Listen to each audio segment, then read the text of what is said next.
I call this subcommittee hearing to order. The subject of today's hearing is the development of energy resources in Central Asia. Without objection, all members will have 5 legislative days to submit additional written questions or extraneous material for the record.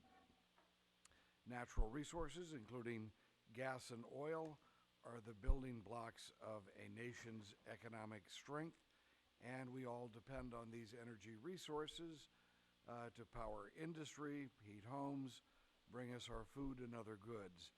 Natural resources can, if put to good use, elevate the human condition and reduce poverty.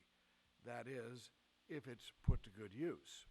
The planet's scarce resources are distributed unevenly around the globe, so history is filled with accounts of nations, states, and businesses engaged in power plays and maneuvers to secure and to move and to utilize and to sequester natural resources. A contest of resources is playing out right now in Central Asia. And so this hearing asks the question, what does the future hold for energy resources in Central Asia? To highlight the importance of this topic, it was just announced today that Russia and Communist China agreed on a natural gas deal worth $400 billion. This is a significant development that takes more gas off the market, and of course this gas otherwise might go to supply Europe. As many of my colleagues know, I've been warning about the growing military and economic power of Communist China for years. Today, China has grown to become one of the world's largest energy consumers, having just signed a gas deal with Russia for $400 billion. Today, China has grown, as I say, to become the world's largest energy consumer. This makes Central Asia's oil and gas essential to the Chinese Communist Party and their plans, and the Communist Party rules their country with an iron fist, and it also threatens their neighbors. The Communist regime is now actively engaged in expanding its influence beyond its western borders and throughout Central Asia. Their aim is to secure the access to energy resources through long-term contracts, investment loans, and building pipelines back to China, and perhaps bribes and other things like that, and other under-the-table maneuvers. Make no mistake, these deals favor the corrupt leaders of the Communist Chinese Party. It solidifies their grip and will not necessarily benefit the vast majority of the people of Central Asia. During the last decade, trade between China and the region has increased 30-fold and continues to climb. This is happening as the spectacle of China's worldwide effort to fence off critical natural resources from the West through bribes and intimidations continues and is quite evident. America's challenge is to find and to implement policies which promote political progress, support the sovereignty of 5 Central Asian countries, and allow their energy and other natural resources to be exported in a strategically and economically beneficial way. That's no easy task. This is made more difficult by our withdrawal from Afghanistan. While it is good that our troops are coming home, I worry that the attention of Washington has paid to the region will actually dissipate once our military is gone. And we have not had a level of actually involvement that I think would be healthy for our country and for the West to begin with. But once our troops are gone from Afghanistan, that attention paid to by our government and our country and our people may even go beyond what we're facing today, which is unacceptable at today's level. And with that, China's ruling clique will win its quest for domination of that region of the world by default. I look forward to hearing from our excellent panel of witnesses on how the U.S. can be proactive in the region I am specifically interested in learning more about the possibility of a trans-Caspian pipeline and the potential which holds to increase Europe's energy security and, at the same time, further global economic progress. With that, I turn to my ranking member, Mr. Keating, for his opening statement. Well, thank you, Mr. Chairman, for holding this timely meeting. Today's hearing topic provides us with an opportunity to examine the global impact of climate change and expanding world population and accompanying social unrest. In March of 2013, for the first time, Director of the National Intelligence, James Clapper, listed competition and scarcity involving natural resources as a national security threat on a par with global terrorism, cyber war, and nuclear proliferation. A year after the statement was made, the Ukraine crisis in particular has highlighted Europe's energy insecurity and vulnerability tied to overdependence on Russian gas.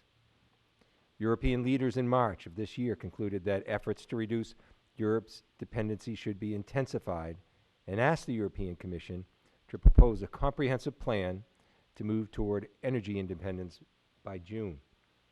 I look forward to their findings and believe that Central Asia, as well as the Caspian, can play an important role in Europe's future strategy, but the threat of Russian aggression in the region remains with us. Central Asian states have long been pressured by Russia to yield large portions of their energy wealth to Russia, in part because Russia controlled most existing export pipelines. Further, Chinese interest in the region is growing as well. Over the past decade, China has dramatically increased its imports from the region. Today, China imports over half of its gas from Turkmenistan. And last week, the Turkmen president presided over the opening of a new processing plant that will further increase the flow of Turkmen gas to China. Yet, even with seemingly competing interests between Russia and China over resources in Central Asia, we have, as the chairman mentioned, received the news of a $400 billion gas deal that was signed between the two countries. Of course, the devil will be with the detail on that agreement. And reportedly, no details have been finalized. I view this as an interesting time and message from Moscow and Beijing to jointly send. Unfortunately, these are not the type of influence we'd like to see in such an energy-rich region, particularly since many of the Central Asian countries themselves have inadequate protections for foreign companies looking to invest. They often lack a robust foundation built on the principle of a rule of law. I'd like to hear from our witnesses today on how the United States can engage with Central Asian governments to improve governance, transparency in their energy sector, both bilaterally and through international organizations. However, as we discuss these important issues, I hope that we continue to assist our European partners towards discovering an energy-independent future. I believe that the TTIP agreement may provide an opportunity for the EU and the U.S. to address some of these concerns in a mutual manner. I look forward in this regard to hearing from our witness, and with that, Mr. Chairman, I yield back. Thank you very much, and we have 4 witnesses today. I will be introducing all of them now. I would ask each of you to limit your remarks to 5 minutes. You can submit longer statements for the record, but I have to be very ruthless in enforcing this rule because we're going to be in and out of here. And if you take more than 5 minutes, you're actually taking time away from one of the other witnesses. So our first witness today is the Honorable Dennis Shea, the chairman of the U.S.-China Economic and Security Review Commission. He previously served as counsel and deputy chief of staff to Senate Majority Leader Bob Dole. Later, he was appointed as executive director of the President's Commission on Postal Reform and as assistant secretary for policy development at the Department of Housing and Urban Development. He has earned multiple degrees from Harvard University, including his JD. Chairman Shea is currently serving his 4th term as a member of that commission.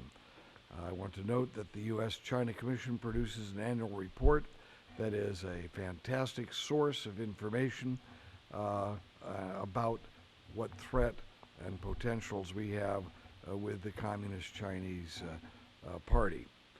And then we have next with us Mr. Charlie Santos.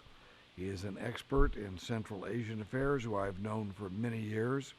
From in the late 80s through the mid-90s, he worked in various capacities for the United Nations in Central Asia and as well as in Afghanistan. After he left the United Nations, Mr. Santos became the Vice President of CENTGAS Consortium, helping to negotiate pipeline routes for oil and gas deals in the region. Over the past 20 years, he has held leadership roles in many Central Asian energy ventures, and today is chairman of the Uzbek Investment Group. He has a great deal of on-the-ground experience about the matters we are planning to discuss today. Next, we have David Merkel. He is a senior fellow at the Atlantic Council here in Washington and a visiting faculty member at the Azerbaijan Diplomatic Academy in Baku. He previously served as the Deputy Assistant Secretary of State for European and Euro-Asian Affairs and as the Director for the European and Euro-Asian Affairs for the National Security Council. Before that, he was the Deputy Assistant Secretary for International Affairs at the Treasury Department and a senior professional staff member for the Senate Foreign Relations Committee. Dr. Jeffrey Mankoff is with us as well, and he is the Deputy Director of the Russian and Euro-Asian Program at the Center for Strategic and International Studies. He is a frequent commentator on international security matters and the author of the book Russian Foreign Policy, The Return of the Great Power Politics. Before joining the CSIS, he worked as an advisor to the State Department on U.S.-Russian relations. Dr. Mankoff teaches courses on international relations both at Georgetown and Columbia Universities. He is a graduate of the University of Oklahoma and holds a PhD from Yale. Thank all of you for being with us today. We have a very high-quality panel to advise us, and you, Mr. Shea, you may move forward with your testimony. Again, we can keep it to 5 minutes and put the rest in the record. Maybe we can get everybody's testimony in before the first vote. Chairman Rohrabacher, Ranking Member Keating, thank you for the opportunity to testify. Before I begin, I'd like to note that this testimony reflects my personal views and not necessarily the judgments of the entire China Commission. Over the last decade, China's engagement with its Central Asian neighbors has grown significantly. In a region with a long history of Russian control and influence, China is now the most powerful economic actor and is poised eventually to surpass the United States and Russia as Central Asia's preeminent foreign power. The Chinese government is increasing its economic ties with Central Asia, particularly in the energy sector, for two main strategic reasons.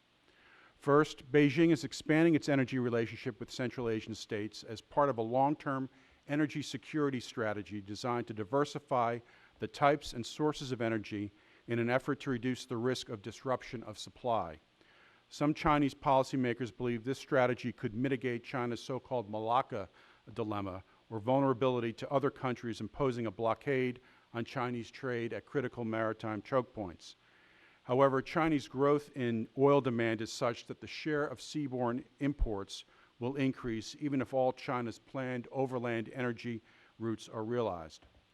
Second, Beijing seeks to promote the security and development of its Xinjiang autonomous region.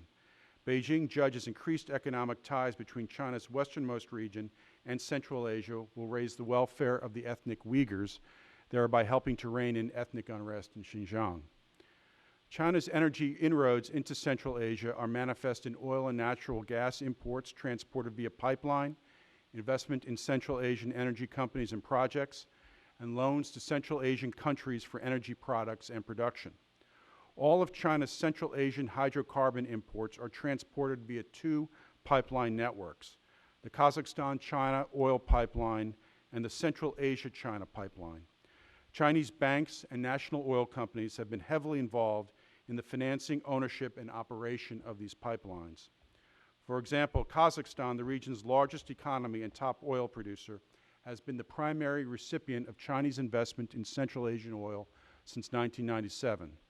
Today, China's largest national oil company is the majority owner of two of Kazakhstan's major oil companies and is involved in several oil exploration and production projects throughout the country. Chinese companies own so many projects in Kazakhstan that experts estimate China controls between 25 and 50% of the country's oil production. Turkmenistan accounts for more than half of China's natural gas imports, and its future share of imports will likely increase, with plans to elevate imports from 20 billion cubic meters per year in 2013 to 65 billion cubic meters by 2016. Since 2009, Chinese state-owned entities have extended at least $32 billion in loans to finance oil and gas development, production, and exports in Central Asia. During a high-profile tour of the region in late 2013, Chinese President Xi Jinping reportedly signed agreements for an additional $8 billion in loans that will likely also be used to finance energy projects. Many Central Asian governments welcome Chinese increasing economic engagement. Chinese investment, trade deals, and loans have enabled economic growth and development. However, Chinese economic engagement in Central Asia can be a double-edged sword.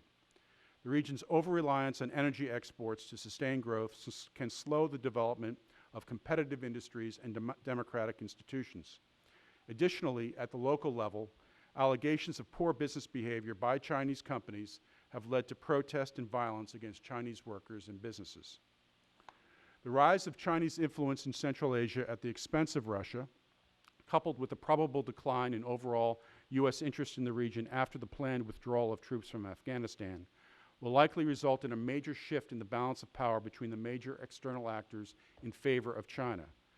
This shift presents both challenges and opportunities for the United States.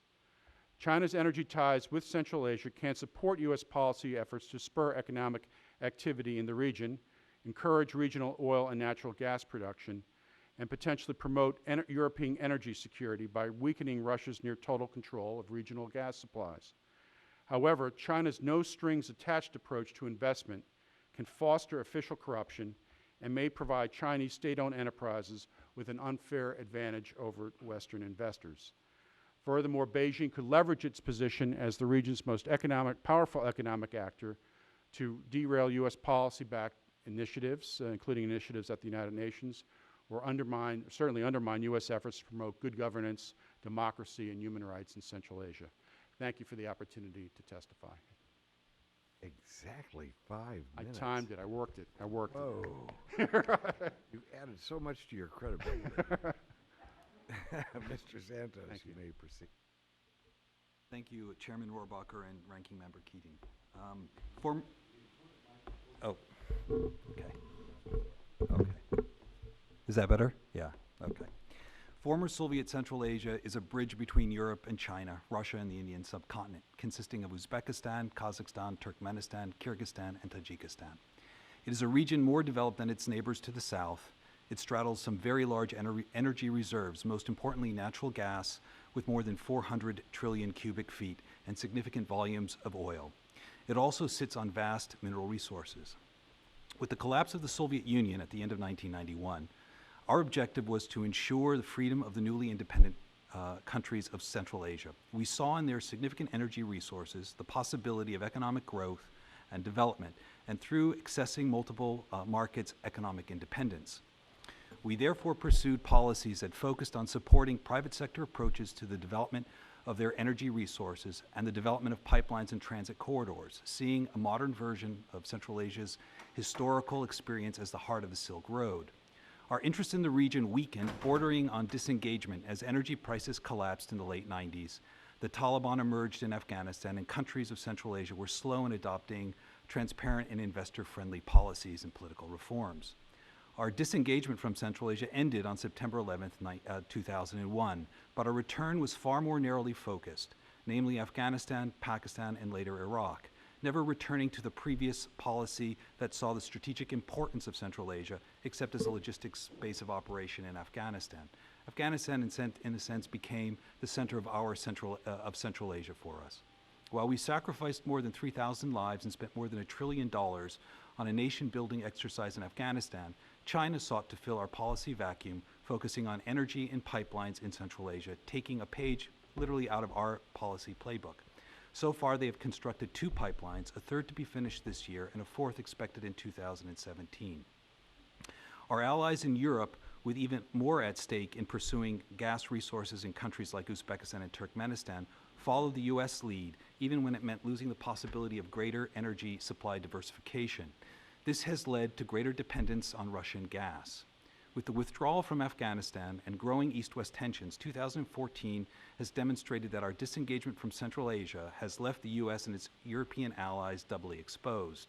The countries bordering on northern Afghanistan have become frontline states, not only in the battle against extremism, but also in aiding in the diversification of energy supplies for Europe. The economic potential of Central Asia would not only help to stabilize Afghanistan through trade and possible transit of Afghan energy, but also would bring technical expertise embedded in a common historical and cultural understandings. The countries of Central Asia also present an opportunity to achieve the further diversification of energy, diversification of European energy supply from Turkmenistan, Uzbekistan, Kazakhstan, and even Afghanistan. Strengthening Central Asia by encouraging economic development and investment in both energy and energy transit infrastructure, and by building a more significant security relationship is the most cost-effective strategy we have. Regional stability will emerge from a strong, moderate, and independent Central Asia, yet we seem to not have made this a priority.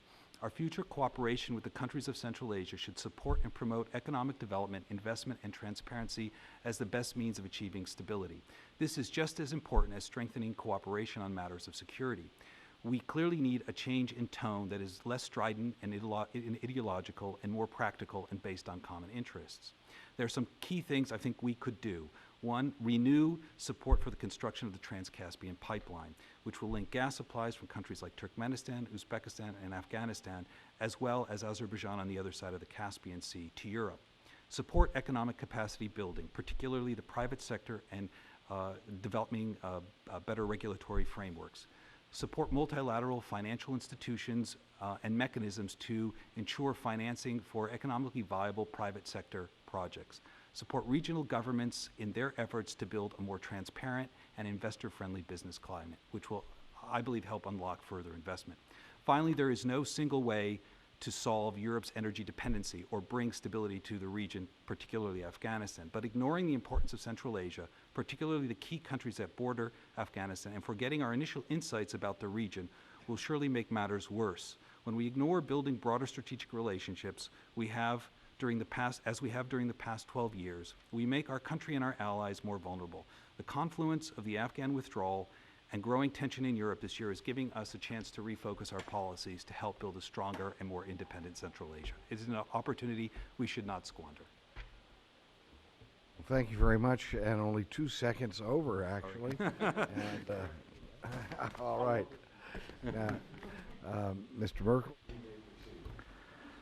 Thank you very much, Chairman Rohrabacher and Ranking Member Keating. It's a real honor to be here. I appreciate the full testimony being submitted for the record. And I just, in the time we have here, we'll make an assertion, a couple of historical points, and a couple of recommendations. The assertion is that Putin, while looking at the demise of the Soviet Union as the greatest catastrophe in the century, wants to at least be the gas station to Europe.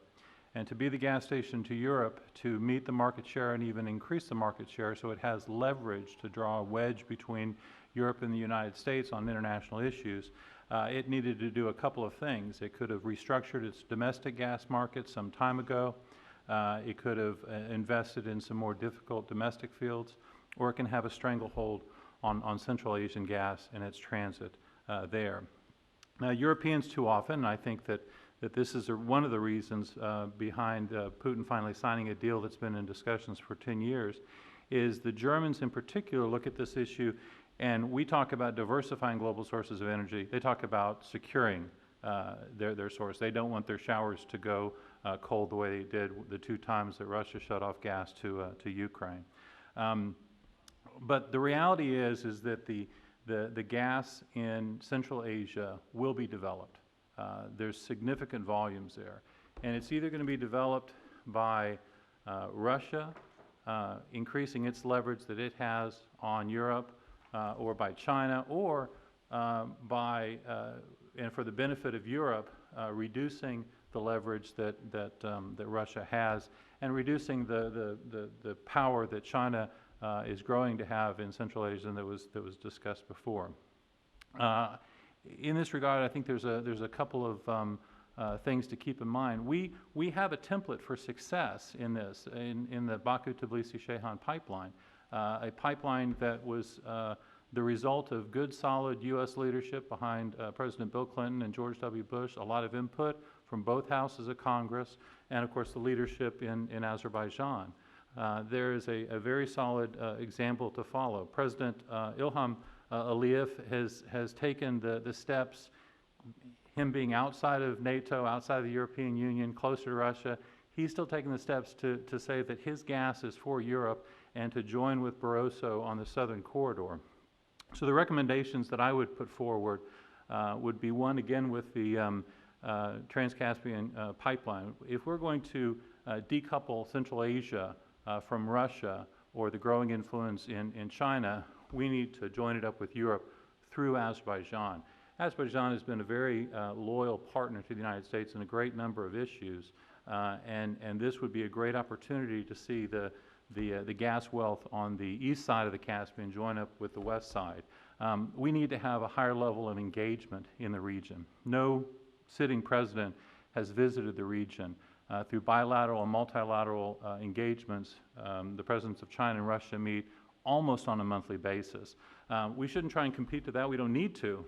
But if we had a meeting in Baku with the president of Turkmenistan, Uzbekistan, Kazakhstan, and President Aliyev, it would send a clear signal that the United States is supportive, not of bypassing Russia, not of punishing anybody, but a very strong message for competition.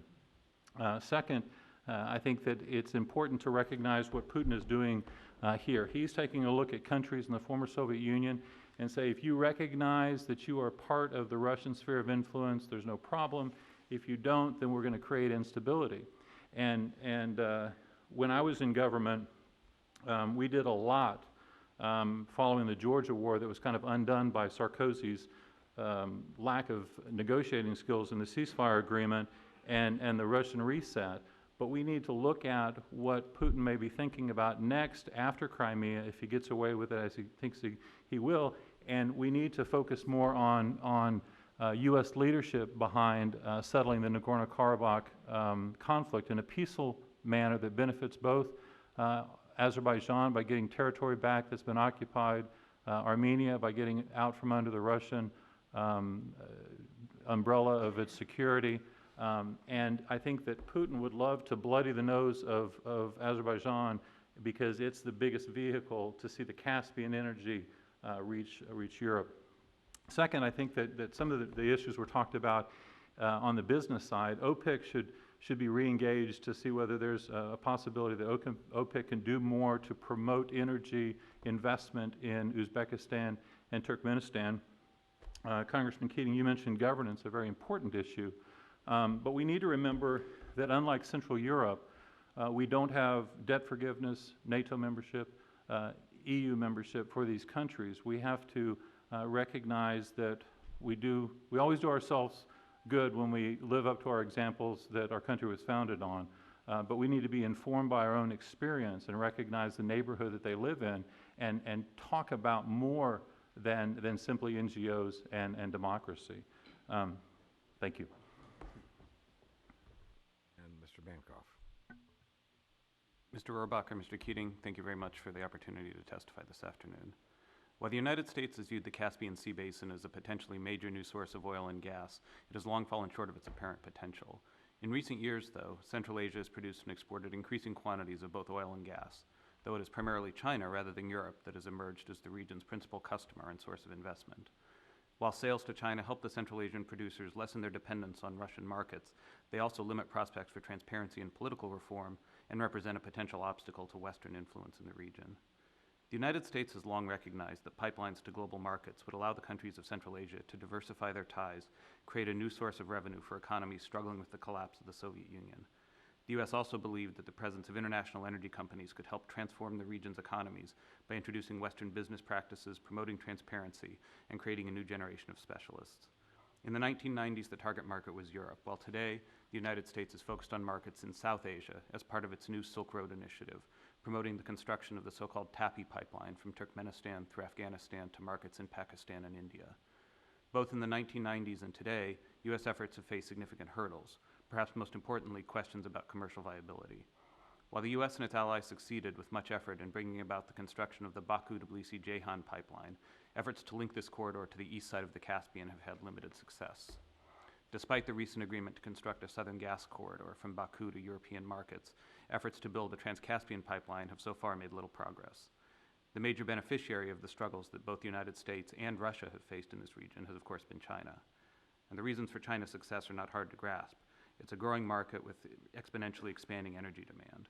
Moreover, China's state-owned energy companies do not face the same financial constraints as Western firms.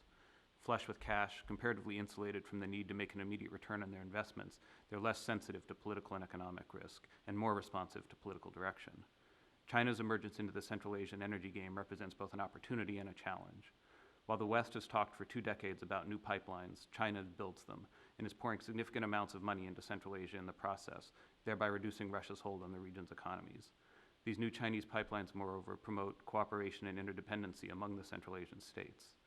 Chinese infrastructure, including but not limited to pipelines, supports U.S. goals of promoting economic and political diversification, integrating Central Asia into the global economy, and promoting regional cooperation. At the same time, though, the influx of Chinese state-directed investment does not come with the same demands for transparency and rule of law that Western investors seek. This, in turn, further entrenches Central Asia's corrupt patrimonial political systems. For now, Chinese investment also gives the Central Asian states an alternative to their dependence on Russia. In the future, though, the danger exists that these states will end up having traded dependence on Moscow for dependence on Beijing. Under the circumstances, U.S. options are somewhat limited. Above all, it remains important for the U.S. to emphasize its interest in remaining engaged in Central Asia even after the withdrawal from Afghanistan, and in transitioning to a more economically driven relationship with the Central Asian states.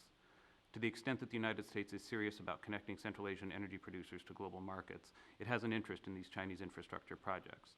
And while these projects need not be mutually exclusive of U.S.-supported projects such as TAPI, the reality is that Beijing is offering the Central Asian states more concrete benefits and on a shorter time frame. Central Asia's connection to the global economy through new pipelines, railways, roads, and other infrastructure projects will also generate new opportunities for the region and for foreign companies looking to profit from Central Asia's location at the nexus of new transcontinental trade and transit links.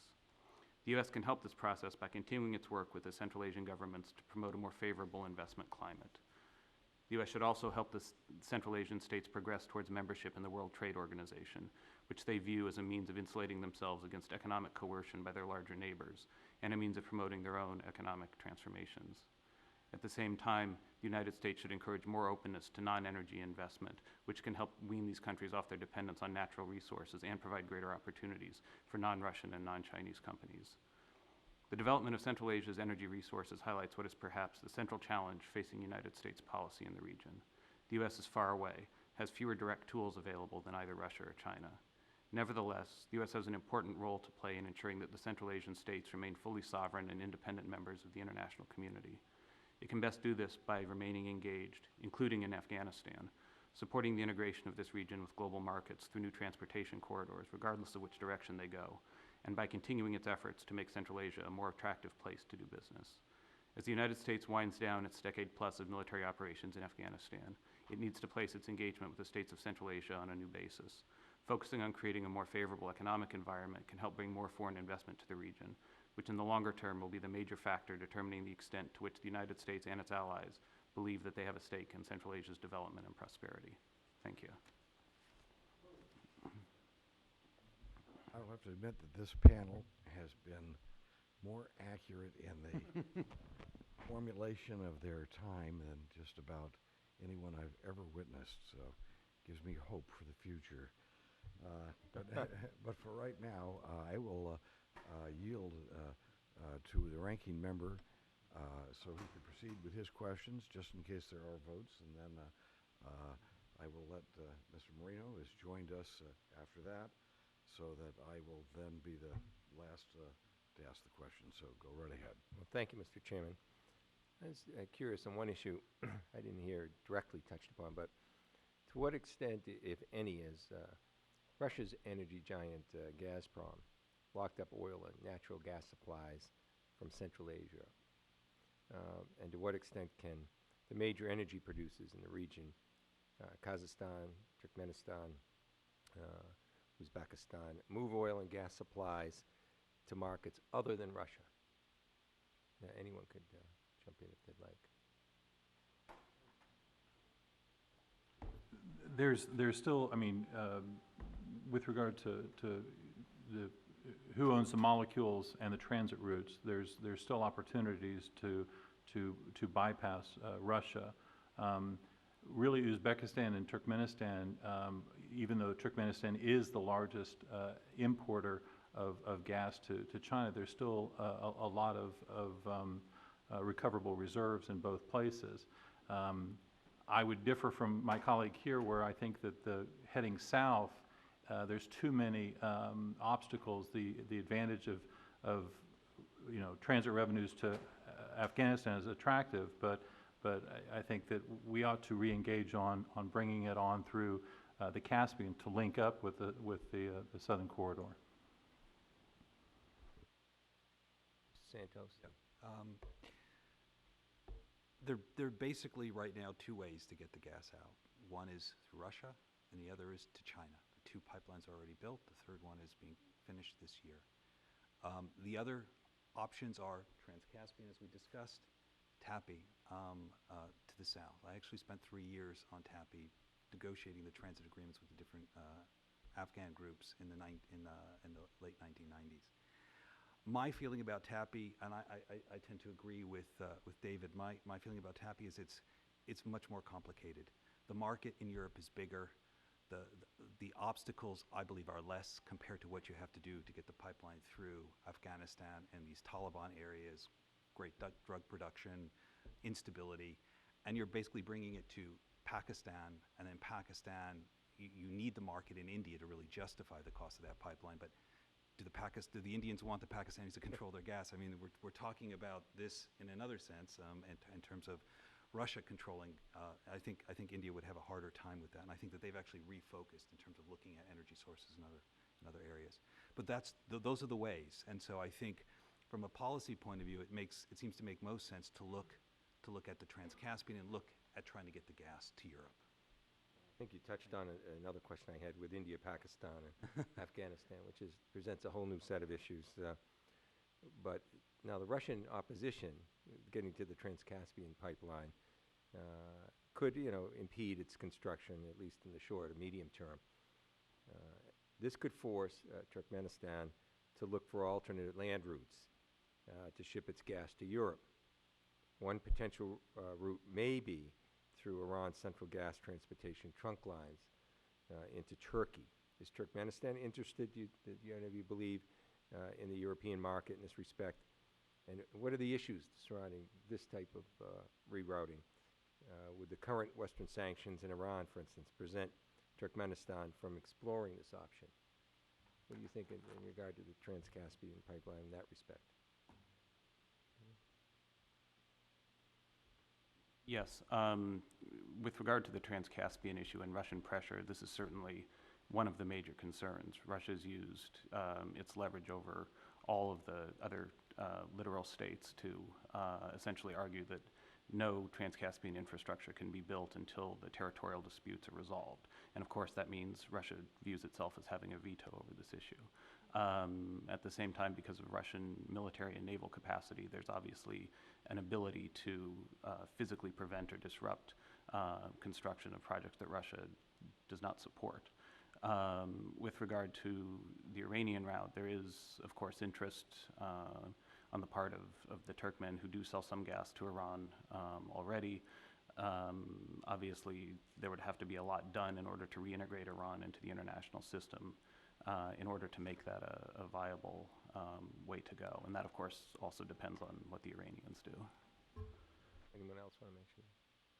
All I would add to that is that, I mean, given sanctions, given the political situation, I think an Iranian option is a very remote one, and one that to me, doesn't seem like you would be able to find the investors that would really want to take that risk. I would say regarding the Russian obstruction in the Caspian, that's correct. But the situation that we're now facing is Russia is now creating alternative markets for itself. It's not just selling to Europe, but it's selling to China. So I find it a very interesting conversation for the Central Asian governments to have with Russia and with the U.S. and Europe behind them, talking about free access when they're wanting it for themselves, but they don't seem to allow other countries in Central Asia to have it. I think that's a harder position to stand behind.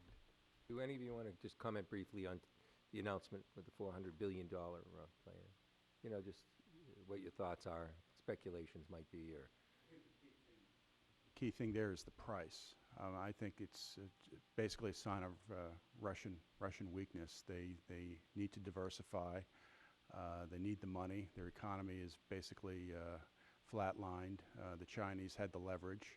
So for me, I would look at, it's been going on, they've been haggling about it for 10 years or so, and to me the key thing is price. If they gave, if the Russians got a good price, then I'm inclined to view it as more of a geostrategic gift from the Chinese to the Russians for some reason. But that's what I would look at, is price. and what about the timing of this? Well, your timing was perfect for the hearing. Oh yeah, I know. I Sure, think they didn't do it based on. I think it is a wedge issue. There's a lot of reasons why Europe will not go into sectoral sanctions, but Germany has a big role in the EU, and its economic and energy relationship with Russia is significant, and Moscow wants Europe and Germany to focus on maybe their Russian gas is not all that secure. I think that's a canard. I think the agreement, I think the agreement is kind of like an NFL signing thing. You know, there's always like a massive amount of money, and then by the end of the career, the guy didn't make that much money. I think this contract, and then Yeah, they get cut. Thank you. Should we ask Tom? Sure. Thank you, Oh, Chairman. you've got copies. Welcome, gentlemen. Mr. Shea, I'd like to start with you, please. Am I correct in stating that if we're talking about development of resources in Central Asia, the United States would be expected to play a role in that, whether it's through technology or just outright economic support? You know, that's correct. One of the things that I think is appealing to the Central Asian governments is the Chinese no strings attached approach. When President Xi showed up in September, one of the things he emphasized at a speech in Kazakhstan was, you know, we respect your territorial sovereignty and your internal affairs, so we don't bug into that. We don't tell you how to run your own show, and I think that's very attractive to a lot of the Central Asian governments. Okay. Mr. Santos, with the instability in Central Asia and the economic woes concerning the EU, would it not be beneficial for the U.S. to continue to developing its infrastructure in the United States in shipping LNG overseas? I don't think that there's any single solution. So I think energy supply and energy shortages or energy dependency in Europe can be solved by a number of different avenues. It won't be one. Even with Russia doing what it has done, either turn it off or jack the price up, we have no idea what China's going to do under those circumstances. Wouldn't it be more of a stable atmosphere instead of the United States giving money, technology? We have enough here in the United States. I live right in the middle of it in Pennsylvania, Marcellus Shale, largest deposit in the country, enough to serve the United States for 100 years or more and ship it overseas. So, Mr. Merkel, Mr. Merkel, wouldn't not only would it generate jobs and stimulate the economy here by leaps and bounds, but wouldn't there be more political stability under that scenario?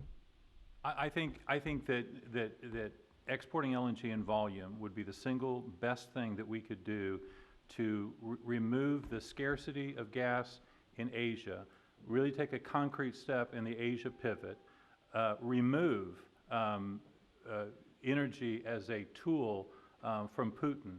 Now, gas doesn't travel as well as oil does, but there's still a global market. Granted. And in India, one of the reasons they're not looking at TAP anymore is they're looking to import LNG, hopefully from the United States.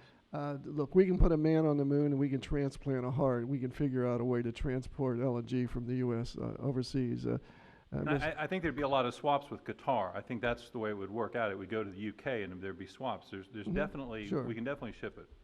Mr. Mankoff, any opinion you'd like to state pursuant to my questions of why should the United States take part in this investment as opposed to developing its own resources and selling them, both from an economic standpoint and from a geopolitical standpoint? Yeah. I think the answer to Europe's energy security woes is all the above. And so the development of U.S. shale gas resources is certainly something that can contribute to that. But I don't think it's a panacea, and I don't think it's going to happen all at once. But what I see the panacea being is the United States is developing the oil deposits that it has, the coal deposits that it has, and of course with that the LNG. In the safe way we do it the safest in the world, we do it the cleanest in the world. I would think that the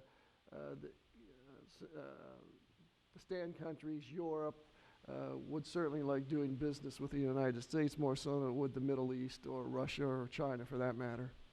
And with that, I yield back. Well, thank you very much. And the chairman will now take his 5 minutes. And we are about 10 minutes into a vote, and in 5 minutes we will be adjourning the hearing, and we will be going to vote. Just my colleagues focus on LNG, just a thought. And if indeed LNG production from the United States is utilized to provide our European allies and others with the gas resources that they need, to the degree that they are dependent on that is also the degree to which Russia then plays a stronger role in Central Asia. So if indeed you have oil and gas coming from Central Asia, it would tend to connect Central Asia with Europe, which is perhaps something we would want to encourage. Not to say, but let me just note, and first of all, I'd like your panel's opinion on that. And second of all, let me just note from the chair's opinion, this is not aimed just at Russia, by the way, that the chair happens to believe, as was noted when I said I would vote for your proposal, that any increase in the supply of oil and gas anywhere in the world uplifts humankind. Provides thus, because it increases by its very nature, the wealth that exists in the human condition. And thus, even if they get their oil from LNG from Pennsylvania, which is a good thing, or from Central Asia, that too would be a good thing, at least from this congressman's opinion. And does the panel have any comment on that? Yes, Mr. Santos. I would agree. I think, Central Asia is about stability. The stability of Central Asia is about the stability of Afghanistan, and to a large extent. And the fact is that the neighborhood is not a great neighborhood. Iran on one side, Pakistan on another. Why don't we want to be strengthening the countries that could actually help us stabilize the country that we just spent $1 trillion on and sacrificed a number of American lives to free and keep free from the Taliban. So I think you have to see it I think as the chairman is saying, in a broader strategic way. I would agree with that. And that helping Central Asia helps us. It doesn't hurt us. And we are not talking about aid. Let me note this. We're not talking about aid. We're talking about about tying people private together with sector investment. trade These are actual assets that can be commerce, developed. They don't yes. require. Shay, do you, yes, sir, Mr. Mankoff. Yeah, I think the stability of Central Asia is really about Central Asia. And there is another reason for the U.S. to be involved in the energy development in these countries. By promoting investment and economic development, that I think is the most secure path towards long-term stability and development. And at the same time, given the neighborhood where these countries exist, at the nexus of Russia, China, Afghanistan, Pakistan, by being involved economically, the U.S. can ensure that it has a voice in these countries and it has influence, which can help it manage its relationships with those other surrounding powers. Just say, there's a term, familiarity breeds contempt. I could, 10 years ago, the Southeast Asian countries were welcoming Chinese investment. Now a lot of them are coming to the United States and say, come back, you know, Burma, we want to have a strong relationship with you. So I could see, you know, the Central Asian countries, China's sort of displacing Russia economically, but I could see a few years down the road them saying, where's the United States?